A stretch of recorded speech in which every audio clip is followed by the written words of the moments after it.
seguida fui contratado. De qualquer forma, eu acho que eu era freelancer ainda. Que foi no início do ano, né? Que ano foi em abril. Em abril, 27 de abril. É provável que eu acho que eu era freelancer. Porque eu me lembro que o pessoal saía para comer e eu não tinha salário fixo. Tu tinha que idade mais ou menos na época? Tinha 76, eu sou de 51, 61, 10, 71... 25 anos? 71, 20, 71, 72, 73, 74, 75, 76, 25 anos. 25 anos. 25 anos. E o pessoal saía para comer e eu ganhava meio mal, assim como frila, estava meio coisa, aí eu fazia só um lanche, pedia um hambúrguer, uma coisa, às vezes, no prédio lá e ficava lá deitado. O prédio, tu falou, era o de... Eu trabalhava na edifício Terusquim, que é na esquina da Rua do Rosário com a Otávio Rocha, exatamente com a Rua da Renner. Ainda existe? Ainda existe o prédio, sim. Eu trabalhava ali no terceiro andar, era bem baixo o andar que a gente trabalhava. E... Era a sucursal da Abril? Sucursal da Editora Abril, era a sucursal da Placar, da Veja, da Quatro Rodas, da Cláudia, né? E era no terceiro andar. E eu estava deitado no chão, me lembro assim, eu botava uma lista telefônica, um troço qualquer como travesseiro, e deitava no chão para dar uma cesteada assim, enquanto o pessoal saía para o almoço, né? E enquanto não aparecia trabalho, eu ficava ali. E eu me lembro que nesse dia a sucursal estava praticamente vazia, eu acho que estava apenas eu e o Divino Fonseca, que era repórter do Placar. E o Divino estava batendo a máquina, batendo a matéria dele numa olivetezinha, bem ao lado da janela. E eu estou ali meio sonolento assim, e ele de repente começamos a ouvir um murmúrio na rua, assim, umas coisas assim, né? E o Divino, era a época da ditadura ainda, 76, imagina. O Divino brincou assim, e levantou, e primeiro ele falou assim: o que está acontecendo? O povo está nas ruas? Ele brincou assim, né? Tipo, como se estivesse havendo uma revolta, uma coisa, né? O que está acontecendo? O povo está nas ruas? E aí ele levantou, e me lembro que ele abriu assim a basculante, era uma janela basculante que abria para fora assim, e olhou assim, tinha uma correria lá embaixo, e ele olhou para a direita e falou: bah, tá pegando fogo na Renner. Aí eu levantei do chão, obviamente, fui na janela e olhei, tinha realmente fumaça no andar bem de cima da Renner lá. Eu voltei correndo, passei a mão na minha bolsa com equipamento fotográfico e desci até pela escada, nem esperei o elevador, desci pela escada e corri em direção à esquina, né? Nesse momento ainda estava passando ônibus, tudo ali, porque o fluxo de ônibus eram centenas de veículos que vinham pela Alberto Bins, e todos eles iam na Praça 15. Na Praça Otávio Rocha ali e na Avenida Otávio Rocha em direção à Praça 15, ao mercado, aos pontos de ônibus que tinha em frente ao mercado e ao lado do mercado. Então todos os ônibus que vinham pela Cristóvão Colombo, Benjamin Constant, as ruas todos que vinham da Zona Norte, todos vinham por ali, né? E era um fluxo muito intenso, inclusive a rua era muito barulhenta, a gente trabalhava com a janela fechada porque o barulho era muito intenso ali. E estava passando o veículo ainda, não tinha interrompido tanto, e a fumaça era só no andar bem superior, assim, o resto estava tudo, as vitrines acesas ainda, pessoas caminhando, outros entrando, saindo do prédio, não havia assim uma correria, mas estavam saindo do prédio. Não havia noção da gravidade da coisa. Não havia noção da gravidade, não havia noção da gravidade. Porque o incêndio, se eu não me engano, começou, isso aí tu pesquisou, sabe mais que eu, parece num depósito de tinta, uma coisa assim, que era lá perto do restaurante. Depósito de tinta, bem no alto tinha um restaurante, né? Isso, e era por lá assim que começou o incêndio. Bom, no que eu cheguei na esquina, ao fotografar o prédio, assim, as duas fachadas do prédio, assim, para ver a noção total do edifício, um corpo sai do meio da fumaça, assim, cai na marquise, assim, bate na marquise, o corpo do rapaz. Bate na marquise, cai em cima daquele guarda-corpo de ferro que tem ali com a tela para impedir que as pessoas atravessem a rua.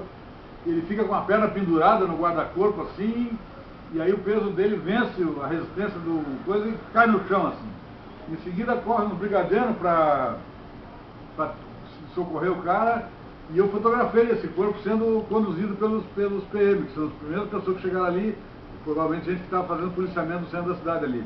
Não tinha bombeiro ainda, não tinha nada, era muito no início do incêndio. Em seguida parou de passar carro, juntou muita gente na esquina fronteira. Quando caiu o primeiro corpo, o pessoal fez aquele, assim, né, todo mundo aquela coisa assim, e aí começaram a gritar, calma, calma, porque começou a aparecer muita gente nos andares superiores, no meio da fumaça, gente com o corpo para fora, né, acenando, pedindo socorro, gritando, uma coisa horrível assim.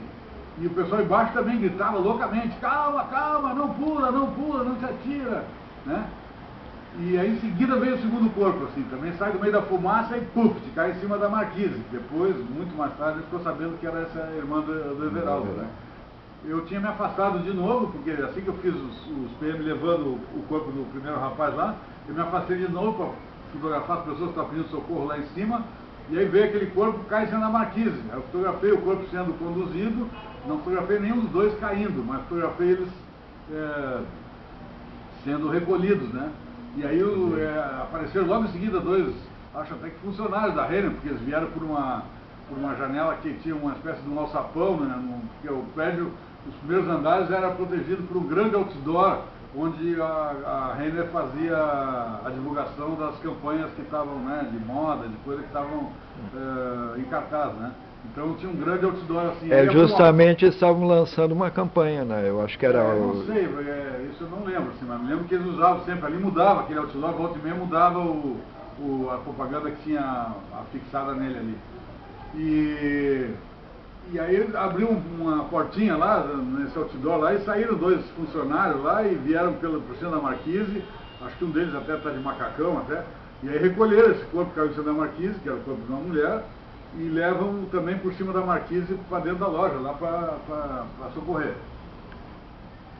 Eu fiquei trabalhando muito tempo ali na frente, muito tempo, né? Eu não saí mais dali até de noite, eu acho, assim, não saí nem um momento mais, eu fiquei ali o tempo todo. Aí o incêndio era muito... Quando eu cheguei lá e o fogo era só no alto, não me passava pela cabeça, eu acho que na cabeça de ninguém, que o fogo pudesse tomar o prédio todo, a ponto de queimar até as vitrines do térreo, né? Pegar fogo nas vitrines do térreo, tudo, quer dizer... A noção que tinha que os bombeiros iam controlar. Os bombeiros, na hora que chegasse, dominariam aquele incêndio lá em cima, lá, e ficaria lá pelo... acho que era 7º, 8º andar, sei lá, né? Era um prédio de 8 andares, né? O incêndio era lá pelo 7º, 8º. Eu achei que no máximo 2 andares iam queimar e o resto ia ficar preservado, né? Mas não, cada vez o volume de fogo aumentava mais, surgiram helicópteros, o calor começou a quebrar vidro, as pessoas mesmo, depois o calor foi de tamanho que as pessoas não podiam ficar nem na calçada em frente, tinham que se afastar, ficavam todos na praça. Os helicópteros eram da base aérea aí de Canoas, mas eles foram criticados porque diz que por causa do movimento do ar, coisa. Porque eles não tinham como pousar em cima, não tinha ali ponto. E eles sobrevoaram lá e dizem que o vento teria atiçado chama. Mas não se sabe bem também. Não sei se isso é verdade. De qualquer maneira, acho que os helicópteros não fizeram resgate de ninguém. Não.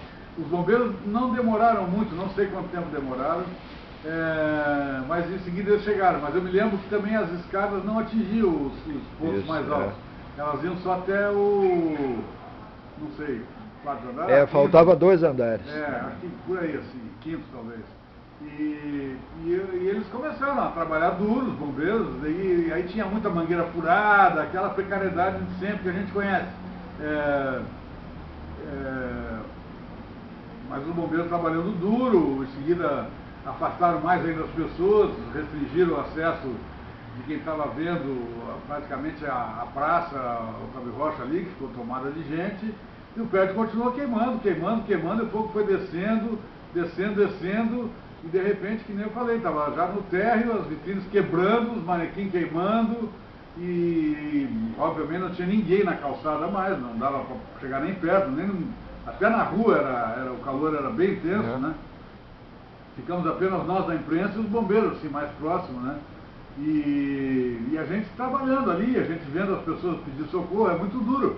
Porque, por exemplo, eu fotografei aí um sujeito que pedia socorro, acenava, ele estava com a cabeça assim num vidro quebrado, os bombeiros não tinham conseguido chegar nele ainda, quando chegaram nele, ele tinha, acho que se asfixiado pela fumaça, ou desmaiado. Parece que ele desmaiou no vidro e cortou o pescoço. Parece que meio que se degolou no vidro, ficou pendurado no vidro assim. Eu vi as fotos aí também. Ficou pendurado no vidro com a cabeça pendida assim, pendida no vidro. Eu não sei se ele se cortou no vidro, ou se ele desmaiou e se asfixiou, se desmaiou e ficou ali, mas ele morreu ali. Então é difícil, para quem está trabalhando, né, os fotógrafos, claro, nós temos assim o condicionamento de quando todo mundo tem uma tragédia, todo mundo corre para se afastar da tragédia, a gente ao contrário corre para cima da tragédia para poder trabalhar, para poder fotografar. Então não é que a gente seja frio e abutre ou qualquer coisa desse tipo. E era o primeiro grande incêndio que tu cobria? Não é que a gente gosta de desgraça, mas é a nossa função estar perto para poder fotografar as coisas que acontecem. Se você estiver longe, você não vai fazer. O fotógrafo não foge do confronto direto com a notícia. Ele tem que estar no local, ele tem que estar muito próximo para poder fazer a foto que interessa. Então eu fiquei ali trabalhando, vendo os caras morrer, vendo o bombeiro trabalhar, vendo o pessoal aos poucos foi ficando mais silencioso, porque não adiantava gritar mais, já não aparecia ninguém na janela lá em cima. Enfim, o fogo foi descendo, cada vez o calor era mais intenso para quem estava ali embaixo, e foi isso. E daí eu fiquei muito tempo, depois eu subi num prédio, eu acho que era... A loja, depois é Manlec, na esquina da Otávio Rocha com a Dr. Flores, eu sei. sentido em frente à Renner, tinha um edifício ali. Não era Escosteg? Não, acho que a Escosteg era no outro canto, esquina do Rosário, eu acho, não? Eu não me lembro. Como eu não... porque eu me lembro que tinha uma Escosteg ali, mas não sei bem qual é das esquinas. De qualquer maneira, eu subi nesse prédio e pedi lá uma janela emprestada, bem no alto, e eu via o prédio queimado de frente, assim. Aí já tinham praticamente se seguido as chamas, ainda tinha muita fumaça, e aí eu identifiquei imediatamente o corpo de uma pessoa carbonizada, abraçada numa basculante, como quem tivesse forçado a tentativa de sair pela janela, uma janela que não abre, né? Era apenas uma grade de ferro, com os vidros todos quebrados, e a pessoa ficou ali pendurada naquilo ali, como se estivesse forçando para sair, e que morreu queimada ali, que é uma cena bem horrível. Eu vi ali, está carbonizada. Né? Totalmente carbonizada, ficou como se fosse assim, sentada no chão, agarrada nas grades, assim, ajoelhada no chão, agarrada nas grades. E essas coisas, claro, que me deixaram muito abalado, assim, naquele dia, né, o dia inteiro trabalhando, além da exaustão física, né, a coisa emocional, assim, né, de você testemunhar uma tragédia tão grande, talvez tenha sido a maior que eu testemunhei na minha vida, assim, com o maior número de mortes, né. E eu me lembro que nos dias seguintes, assim, eu não voltei ao meu normal, assim, eu fiquei um pouco mais silencioso, mais triste, mais... Assim, a gente fica Mas houve, né, como é duro o trabalho que a gente faz, né? Houve cenas até de histeria, mesmo entre repórteres, assim, teve uma repórter ali, parece que teve uma crise nervosa que estava cobrindo. Eu me lembro muita gente gritando, eu tenho algumas fotos, inclusive, que mostram o pessoal com os braços erguidos e com a boca aberta, gritando. Eu me lembro muito do som, né? Essa coisa também é engraçada, né? A gente trabalha com imagem, né? Hoje tem vídeo, tem não sei o quê, lembra filma, né? Mas na época a fotografia era fotografia e o som fica muito presente, né? Eu me lembro também quando eu fotografei a morte do Pedro Carneiro Pereira e do Ivan Iglesias no Autódromo Tarumã. Eu me lembro muito, enquanto os carros queimavam ali, foram 2 mortos, né, no acidente de competição automobilística. Ele até tem uma cena chocante, ele correndo, né? O outro. Não, todos morreram dentro dos carros. Dentro dos carros, bom. E foi bem no início da corrida, os carros estavam com toda a gasolina ainda, foi um incêndio horrível também. Mas eu me lembro mesmo, né, eram 2 mortos, mesmo assim, como foi exatamente em frente aos boxes, em frente à arquibancada, eu me lembro do público uivando, assim, sabe? Porque estava vendo os caras morrer queimados dentro do carro ali, e sabiam quem era por causa dos números, porque as pessoas tinham parentes, amigos, coisas, né, que identificavam os pilotos que estavam envolvidos no acidente. E era uma gritaria muito grande, assim, muito forte. Esse acontecimento também foi chocante, né? Na história foi uma das poucas vezes que a Rádio Guaíba saiu do ar. Tinha um jogo do Inter, eu acho que o Beira-Rio foi interrompido a transmissão, a rádio não se sentiu em condições de continuar. porque o Pedro Carneiro Pereira era o diretor de esportes, além de piloto, era o diretor de esportes. Então foi uma tragédia que marcou muito a vida da cidade. Eu também, desgraçadamente ou afortunadamente, como jornalista, é bom a gente estar no lugar certo, na hora certa. Então tu era bem novinho nesse caso aí, porque... desde os 18 anos. 18 então, com a fotografia. Eu tinha, assim, sempre estava envolvido nas encrencas todas que aconteciam na cidade, porque quando acontecia qualquer coisa eu corria pro local onde estava acontecendo. Mas tu não teve a necessidade de mandar imediatamente as fotos? Não, nessa época eu trabalhava nessa revista semanal. Que então, era a Veja, né? A Veja era uma revista semanal, uma revista semanal. Então não tinha essa urgência toda, deu para preparar os filmes depois, identificar, botar no envelope e mandar por avião para São Paulo, onde é a sede da revista. Mandava por avião, né? Mandava por avião, não tinha essa urgência toda que tem hoje, né? E qual era o equipamento que se usava na época? Nikon F3, o quê? Olha, eu não vou saber te dizer, mas eu me lembro, se eu era freelancer, eu tinha até uma máquina muito precária, viu? Porque eu me lembro que eu acho até que em função desse próprio acidente, eu acho que a máquina que eu tinha, eu acho que eu era freelancer, e a máquina que eu tinha não me permitia fotometrar direito, medir a luz direito. E eu estava com filme preto e branco na máquina, e eu mantive o filme preto e branco, porque eu sabia que fotografar com filme cor era mais difícil de acertar a exposição, né? Mais difícil de fotografar. Então eu fiquei fotografando com filme preto e branco, que eu tinha mais segurança, porque eu fazia mais, né? Eu só fazia fotos a cores eventualmente, porque a maioria podia corrigir em laboratório. O preto e branco era mais fácil de corrigir em laboratório, tudo.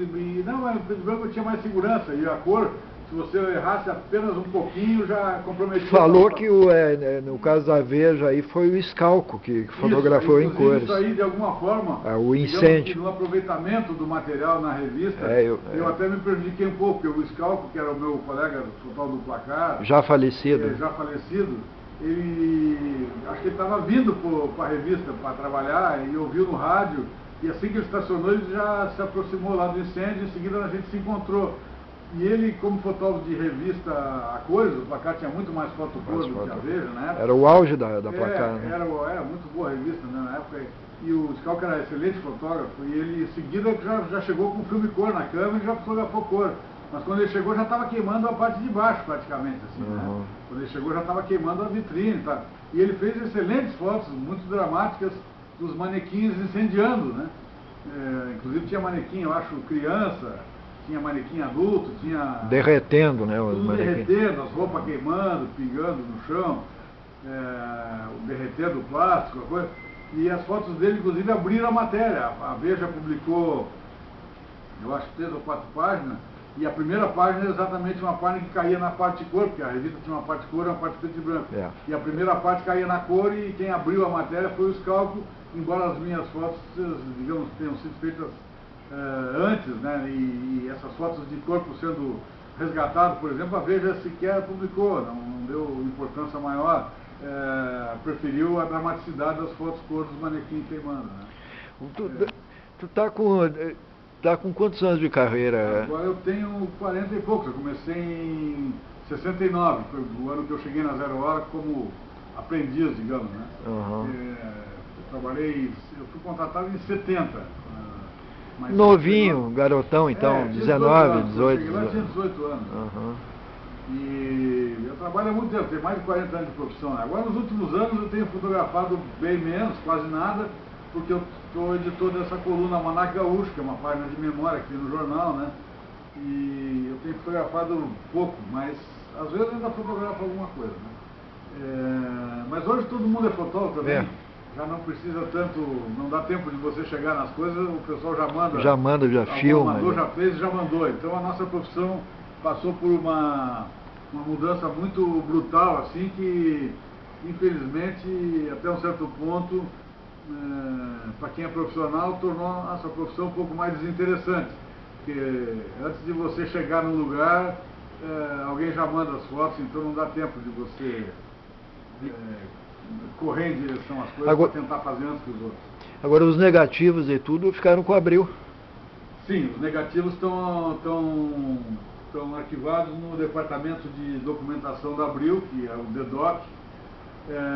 A Abril até estava pensando em vender esse acervo todo para uma empresa particular, não sei se isso acabou se realizando, acho que seria uma pena a Abril se desfazer disso, são anos e anos e anos de grandes fotógrafos, grandes trabalhos feitos com as revistas Abril armazenados lá, né? Isso tem um valor muito relevante para a história do país, tudo, né? Eu ouvi falar que estavam querendo vender, não sei se isso aconteceu. De qualquer maneira, a Abril sempre cuidava relativamente bem do material. Era tudo classificado por data, né? Era bem armazenado, em sala climatizada. E a gente recebia o fotógrafo de sucursal, como eu, que não tinha oportunidade de ver o filme revelado, porque a gente mandava a bobina, né? Só operava o filme. Vocês mandavam o filme, tirava a bobina já operada de dentro da câmera, botava no envelope e mandava para São Paulo. Lá que o filme era revelado, eram feitas as provas, eram feitas as cópias para mandar para a redação, e a gente às vezes... Então, fotografava praticamente às cegas, assim, não via o resultado. Não via o que fez, porque não tinha também como digital, que você tem a telinha ali para enxergar o que está fazendo, quer dizer, você fotografava e mandava o filme. Exatamente pelo fato da gente não ter acesso ao material que produziu, a gente combinou com o editor de fotografia lá que ele, na hora de fazer as cópias, e isso saía bem mais caro para a editora, obviamente, eles faziam duas vias das cópias. Uma via da prova de contato, que as provinhas do material feito ia para a redação, e outra cópia ia para o editor de fotografia, que botava no envelope e mandava para o autor. Mandava para a sucursal de Porto Alegre, sucursal de Belo Horizonte, sucursal de Brasília, que é exatamente para a gente poder dar uma avaliada no que fez. E às vezes saía apenas uma foto publicada, então você não sabia se aquela publicada foi a escolhida porque foi a melhor foto, ou se as outras não tinham ficado bem, não tinha uma avaliação do todo. E aí, recebendo essa cópia do material, a gente podia fazer uma avaliação melhor do que tinha conseguido produzir. A editora, a sucursal tinha quantas pessoas aqui? Mais ou menos, a sucursal não era pequena, não, a sucursal era grande, assim, tinha um chefe de sucursal, quem era o Luiz Cláudio Cunha, que depois... O caso dos uruguaios, né? O sequestro ali no Celiberto do Universino Dias, né?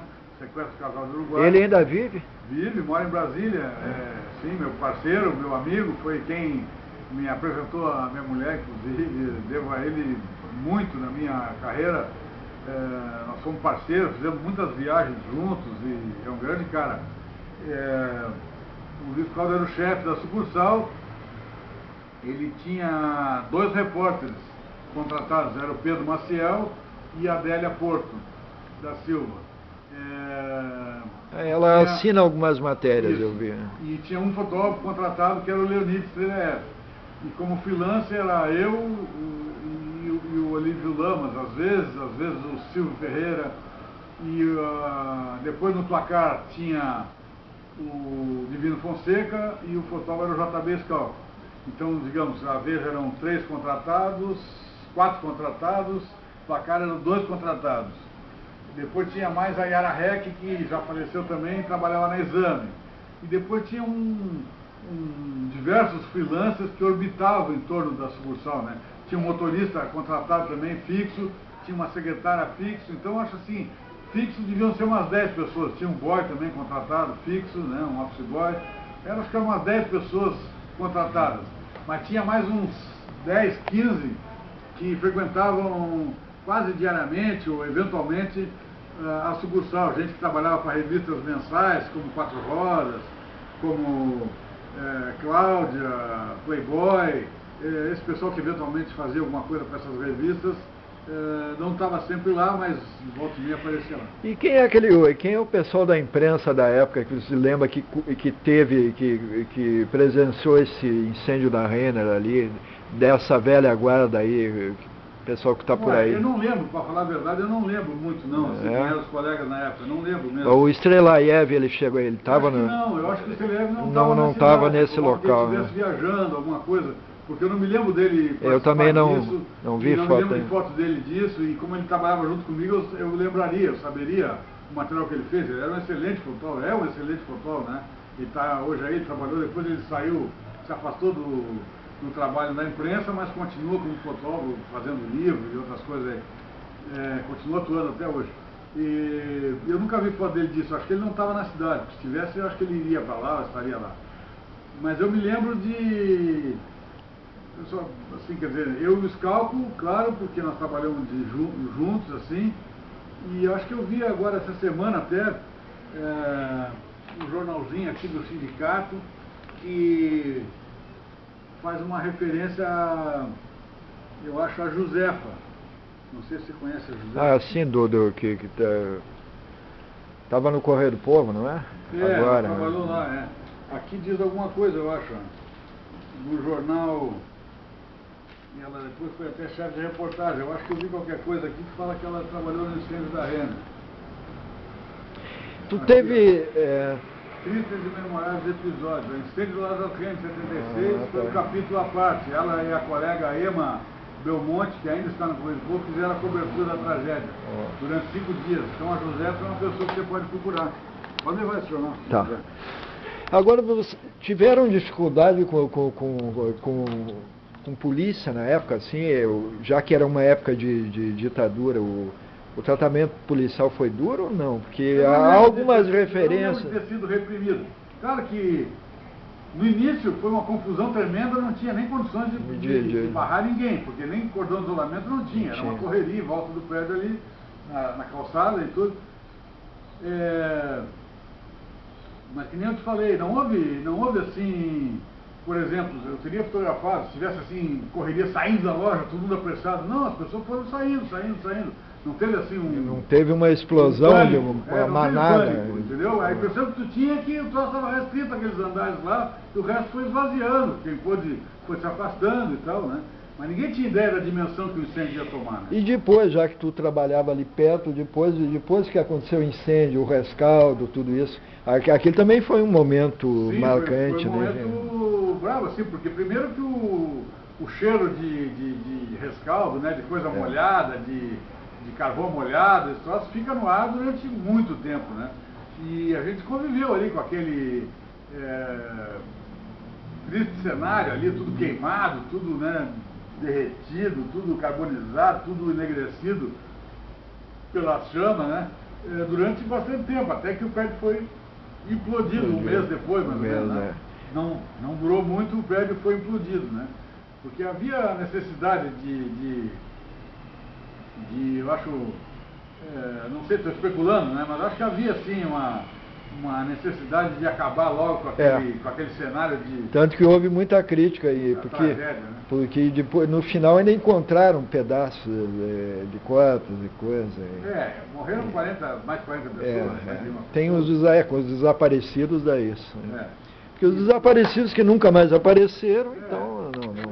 Não me lembrava que tinha desaparecidos. Tinha, eu até não sei, estou agendando com alguns, porque eu não sei a situação, não sei se houve pagamento de seguro, não sei a situação que ficou, mas eles... eu acho importante, de qualquer maneira, o teu trabalho aí de resgate desses assuntos, porque,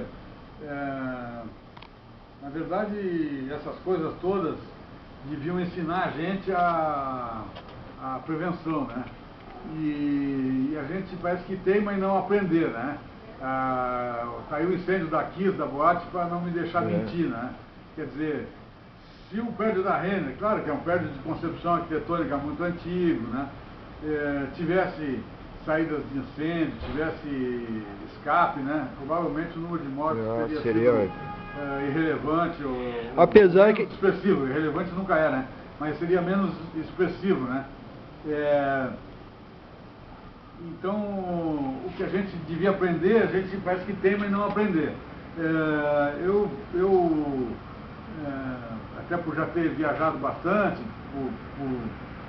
pelo mundo todo aí, fazendo reportagens e tal, a gente vê nos outros países que já sofreram incêndios. Bom, você vê em Nova York, todos os prédios têm escada de incêndio, uma estrutura que às vezes até há quem julgue que fica feio, né, a fachada do prédio. Em Nova York já virou até um folclore, aquela escadinha, até faz parte da paisagem. Mas se por um lado enfeia a paisagem, por outro lado é segurança, né? Se enfeia a fachada, por outro lado é segurança para quem mora no prédio. E aqui a gente parece que não tem essa preocupação, né? E lugares como Londres, Paris, lugares assim, você vê sempre instruções a respeito de incêndio, nos hotéis, em tudo, né? Você vê que existe uma preocupação que aqui parece que é... No caso da Renner até parece que havia alguns extintores, mas estavam vazios. Você vê. Tudo menos presente, né? A fiscalização, tudo é menos presente. Eu me lembro que eu achei muito até surpreendente, assim, uma vez eu dormi num alojamento de uma base aérea na ilha de Assunção, ou Ascensão, sei lá. No meio do Atlântico. No caminho da África, aí a gente estava indo num voo militar da FAB em direção a Moçambique, e a gente parou para dormir lá. Fizemos uma escala lá para abastecer e acabamos dormindo na base inglesa, por gentileza dos ingleses, dormimos uma noite na base inglesa lá. E eu me lembro que no alojamento que a gente dormiu era um lugar térreo, numa ilha totalmente vulcânica, deserta, ampla, né? Um lugar que não tinha acidente geográfico praticamente nenhum, assim.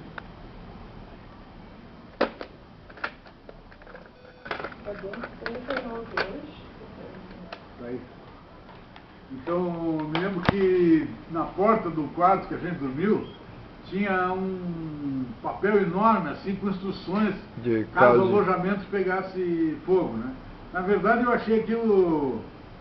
exagerado. Um excesso de zelo, né? Primeiro porque a porta era muito ampla, era uma porta larga. Segundo, o alojamento era térreo e tinha umas janelas enormes que davam para o chão, assim. Você podia pular a janela facilmente se qualquer coisa acontecesse, né? Então, mesmo assim... Mas já naquelas tuas primeiras viagens internacionais, tu já notava uma preocupação maior em outros países. Talvez até por ter vivido essa experiência na Renner, de outras coisas. Passou assim, a prestar mais atenção talvez nisso. Eu comecei a prestar mais atenção, exatamente. Eu me lembro, por exemplo, que eu fiquei uma vez hospedado no hotel Meridian de Paris, lá, e eu me lembro que o banheiro era amplo, assim, mas o vaso ficava restrito numa salinha onde só tinha o vaso. Quando você entrava nessa salinha e fechava a porta, também em frente ao vaso ficava um enorme cartaz com instruções de incêndio. Por que eles botaram ali? Porque em algum momento o hóspede senta naquele lugar ali e fica parado ali sem ter o que fazer, né? Ou melhor, fazendo alguma coisa que só ele pode fazer. E aí é um lugar adequado para você ver as instruções, né? Então você sentava no vaso, nem que não quisesse com a porta fechada, você ficava de frente para as instruções ali. E eu me lembro muito que o primeiro item dizia assim, caso de incêndio, tome as seguintes providências, alguma coisa assim escrito, né? E a primeira delas era, número 1, gardez votre sang-froid, quer dizer, mantenha o sangue frio, né? Gardez votre sang-froid, quer dizer, mantenha a calma, né? Talvez isso seja desnecessário ler, né, numa instrução. Talvez seja meio tonto, meio excesso de zelo também. Mas é correto. Mas é correto, é uma coisa que não é o bom senso, né? No caso da Renner ali, os que mantiveram o sangue frio é que sobreviveram. Né? Depende disso, o cara sobreviveu ou não. Tanto que os dois que se jogaram poderiam ter sido salvos, segundo os bombeiros, não sei. Exato. Mas o Ricardo está fazendo um livro da tua carreira, é isso? Há uns 2 anos atrás eu fui escolhido pelo pessoal do festival Festifoto Pô, pessoal do Festival de Fotografia da cidade aí, como fotógrafo homenageado, né? E em função disso eu teria direito à publicação de um livro, uma exposição e uma sessão solene, uma palestra, enfim. A palestra aconteceu, a exposição aconteceu, mas o livro nunca rolou, porque em função de falta de dinheiro e outros problemas aí, circunstanciais, embora os outros homenageados nas versões anteriores do Festival tenham conseguido transformar a exposição deles num livro, no meu caso não aconteceu. Eu fiz a exposição, mas o livro não rolou. Eu meio desisti da coisa, porque eu sozinho não poderia fazer, mas aí alguns amigos me incentivaram, Pedro Rassi e outros e tal, e acabaram entrando no projeto no FUNPROARTE da prefeitura, e nós fomos contemplados. O livro vai sair financiado pelo FUNPROARTE. Então nós estamos em fase de produção ainda do livro, meio atrasado, porque a exposição em maio, vai fazer 2 anos que eu fiz a exposição, foram 2 anos atrás. E era uma exposição retrospectiva da carreira, e o livro vai ser um pouco isso, baseado nessa exposição, mas também vai ter texto, né? Eu vou contar algumas dessas experiências que eu tive ao longo da minha carreira. Vai incluir, no caso, também alguma coisa do incêndio da Renner? Claro, certamente algumas minhas serão a respeito da experiência que eu passei no incêndio da Renner.